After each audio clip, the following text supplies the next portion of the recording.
Over 45,000 fresh cases in the single day has pushed India's COVID-19 tally to 12,38,635. The Health Ministry said that India's COVID-19 recovery rate has now reached 63.13%, while the case fatality rate has further dropped to 2.41%.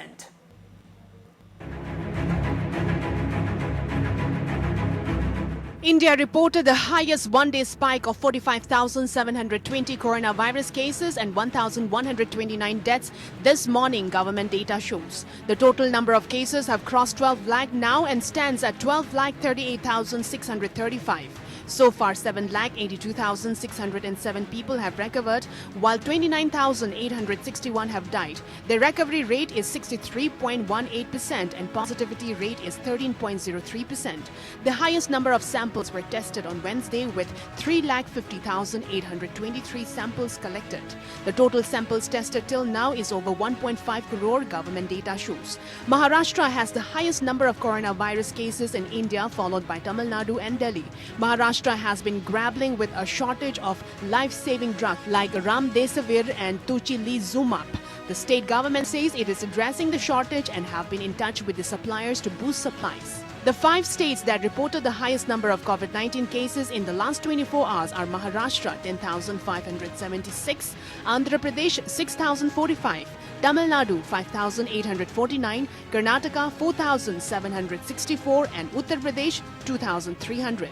The 5 states that reported the highest death in the last 24 hours are Tamil Nadu 518, Maharashtra 280, Andhra Pradesh 65, Karnataka 55 and West Bengal 39. Several states have declared full lockdown in their cities as coronavirus cases continues to rise. The first of West Bengal's twice-weekly 24 hours lockdown begins today, a day after the state logged the highest number of new cases at 2,291 and the highest number of deaths at 39 in a span of 24 hours.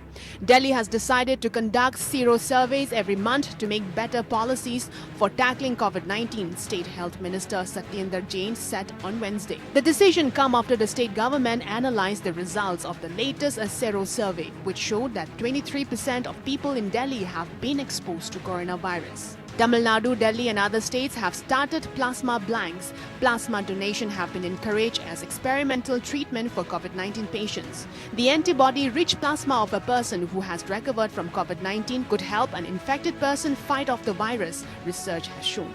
At least 1,50,721 cases of the coronavirus, including 6,17,603 deaths, have been detected worldwide since the pandemic emerged late last year. The United States is the hardest hit country with 39,15,780 cases and 1,42,312 deaths. In the last 7 days, more than 1.6 million new cases have been detected globally. Bureau Report.